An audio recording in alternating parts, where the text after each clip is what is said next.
তিলোত্তমা কলকাতা, মোহময়ী মায়াবী কলকাতা, স্বপ্নের কলকাতা।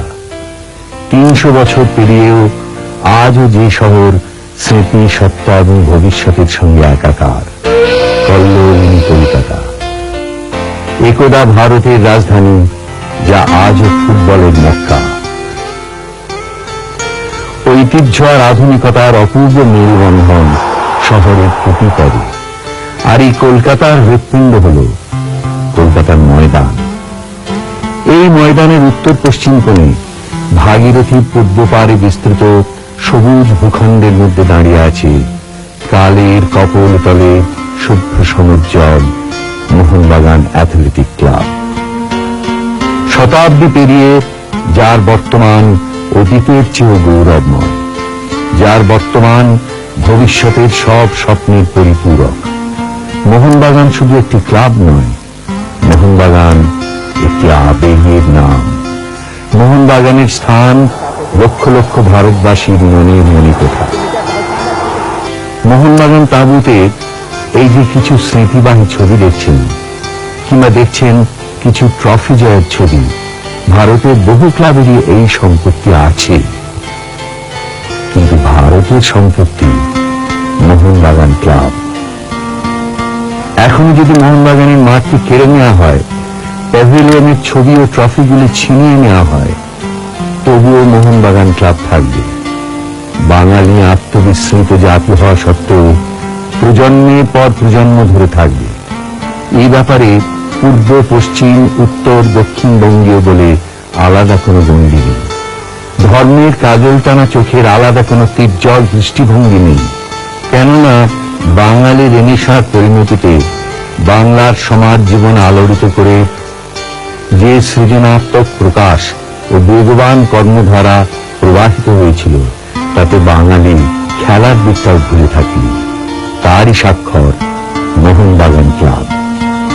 সেই 1911 সালের আইএফএ শিল্ড জয়ের মধ্য দিয়ে মোহনবাগান তথা বাঙালির যে জয়যাত্রা শুরু, দশকের পর দশক ধরে ফুটবল, হকি, ক্রিকেট, টেনিস, অ্যাথলেটিক্সে তার উজ্জ্বল সাফল্যের উত্তরাধিকার শতাব্দী পেরিয়েও স্রোতস্বিনী নদীর মতো এখনো বহমান। অনেক গন্ধ মরে যায়, অনেক ফুল ফুটে উঠেও ঝরে যায়, পাপড়ি মেলে রঙের বাহার ছড়িয়ে একটি ফুল বঙ্গদেশ থেকে ভারতে মাথা তুলে তার মোহনীয় রূপে দেশবাসীকে মুগ্ধ করেছিল। সেই প্রস্ফুটিত ফুলটির নাম মোহনবাগান ক্লাব। এই সেই বাড়ি, উত্তর কলকাতার 14 নম্বর বলরাম ঘোষ স্ট্রিটে 1889 সালের অগস্ট সেপ্টেম্বরের কোনো একদিনে জাতীয় কংগ্রেস সভাপতি ভূপেন্দ্রনাথ বসুর বাড়িতে মোহনবাগান ক্লাবের প্রতিষ্ঠা। তিনি ছিলেন ক্লাবের প্রথম প্রেসিডেন্ট। প্রথম সচিব যতীন্দ্রনাথ বসু। প্রতিষ্ঠাতাদের মধ্যে ছিলেন সলিসিটর, আইসিএস, আর্কিটেক্ট, জমিদার, এমনকি একজন নাইট স্যার BL মিত্র। কিন্তু মোহনবাগান নামটা এলো কিভাবে? একটু দাঁড়ান, আপনি কি এই অঞ্চলেই থাকেন? হ্যাঁ, আমি এখানে। আপনার নাম কি? আমার নাম আশিস কুমার চট্টোপাধ্যায়। আপনারা এখানে কতদিন আছেন? আমরা পূর্বপুরুষ আপনার 200-250 বছর ধরে আছি। আচ্ছা, এখানে মোহনবাগানের যে ক্লাবটা হয়েছে, সেই মোহনবাগানের বাড়িটা ঠিক কোথায় ছিল? অ্যাকচুয়ালি লোকেশনটা হচ্ছে আপনার এইটা, এই গেটটা ছিল আপনার মোহনবাগানের অরিজিনাল গেট। এখানে একটা মাঠ ছিল আপনার বহুদিন আগে। আপনার এখানে মিত্ররা, একটি মিত্রের বাড়ি থেকে তারা এখানে একটা ঘোষণা করে মোহন ঠাকুর বলে একটা, সেখানে আপনার মন্দির ছিল, সেখানে সে ঠাকুরের সেবা হতেন। তারপরে এখানে ভূপেন বসু জায়গাটা বিক্রি করে দেওয়ার পর এখানে ক্লাবের একটা উদ্বোধন হয়। এখানে প্রথম মাঠে এখানে খেলার সূচনা হয়। সেই থেকে মোহনার নাম হয়ে গেছে মোহনবাগান লেন এবং মোহনবাগান রোড, এই সারাউন্ডিংটাকে ঘিরে। এটা হচ্ছে মোহনবাগানের আদি একটি জায়গা। তারপরে পরবর্তীকালে মোহনবাগান ক্লাব আপনার এই সম্পর্কের দিকে আপনার ট্রান্সফার হয়ে যায়। আপনি বলছেন মোহনবাগান ভিলা থেকেই মোহনবাগান ক্লাবের নাম হয়েছে। তো মোহনবাগান ভিলাটা কাদের ছিল? এটা ছিল আমার মনে হয় কীর্তিমিত্রদের ছিল, এই মিত্রদের ছিল। তারপরে ভূপেন ঘোষ ওনাকে এটা জায়গাটা কিনে নিয়ে তারপরে ওনারা করেন এখানে আস্তাবল তৈরি করেন, আস্তাবল ভাঙার পর এখানে ক্লাব তৈরি হয়। সঙ্গে মাঠও ছিল, সঙ্গে মাঠও ছিল, একটা দিঘি মতো ছিল কি? হ্যাঁ দিদি ছিল, ঠাকুরের মানে মেলা মসজিদ এখানে রেগুলার। এবং আমার দাদু এখানে পুজো করতেন, ঠাকুরের সেবা করতেন, এখানে পুরন্দা শাস্ত্রী হতো, এবং আমরা তারই বংশধর। মোহনবাগান ভিলা ছিল মোহনবাগান ক্লাবের প্রথম খেলার মাঠ। এই মাঠের পূর্বে আচার্য প্রফুল্লচন্দ্র রোড, পশ্চিমে কীর্তি মিত্র লেন, উত্তরে ফড়িয়াপুকুর স্ট্রিট, যা এখনকার শিবদাস ভাদুরী স্ট্রিট,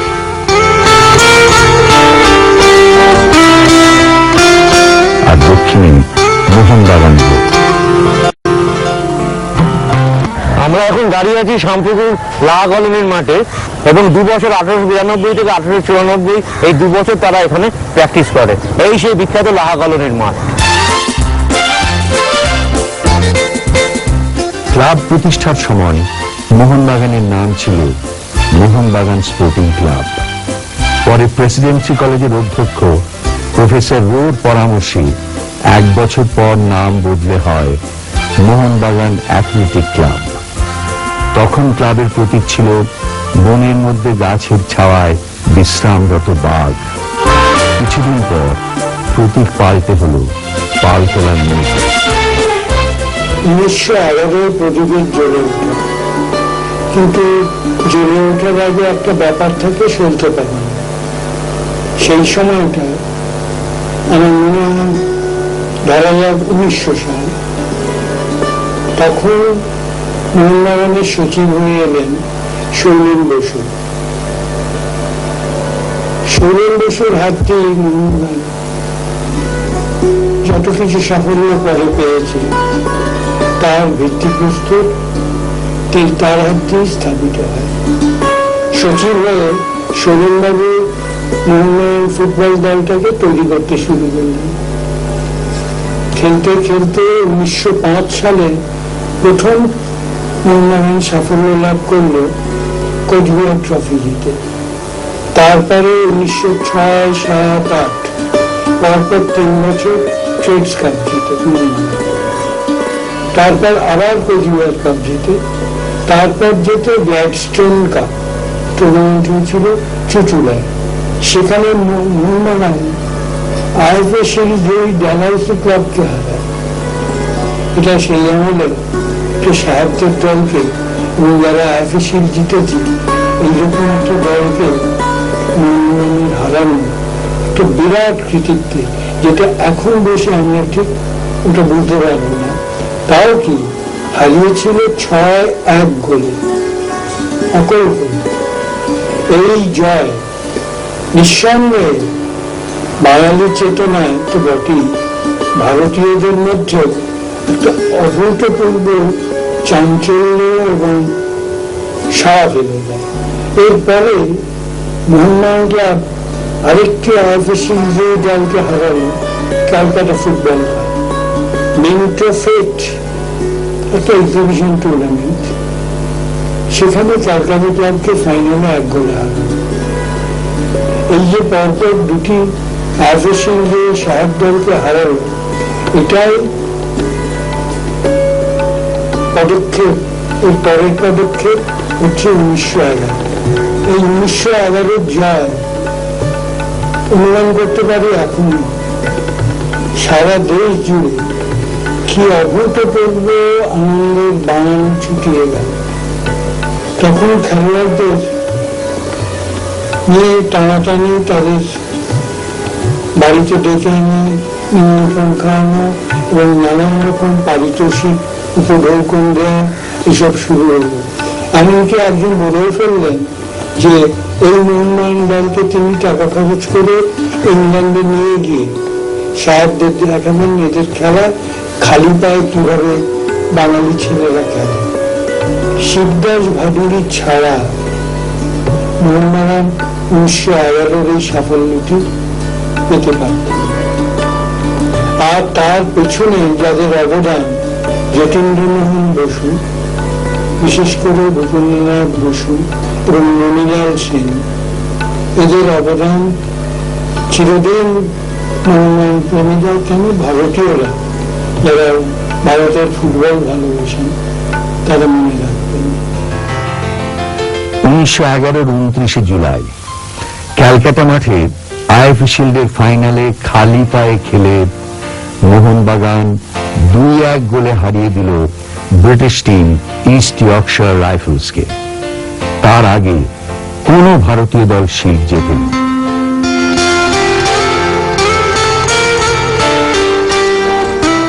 জ্যাকসনের গোলে পিছিয়ে ছিল মোহনবাগান। দ্বিতীয়ার্ধে অধিনায়ক শিকদার খবরি গোল শোধ করার পর জয়সূচক গোলটি আসে অভিলাষ ঘোষের পা থেকে। এই জয় পরাধীন ভারতে আনন্দের বন্যা বইয়ে দেয়, ভারতীয়দের উদ্বুদ্ধ করে স্বাধীনতা সংগ্রামে। 2001 থেকে শিল্ড বিজয় দিবসকে স্মরণীয় করে রাখার জন্য প্রচলিত হয়েছে মোহনবাগান রত্ন পুরস্কার।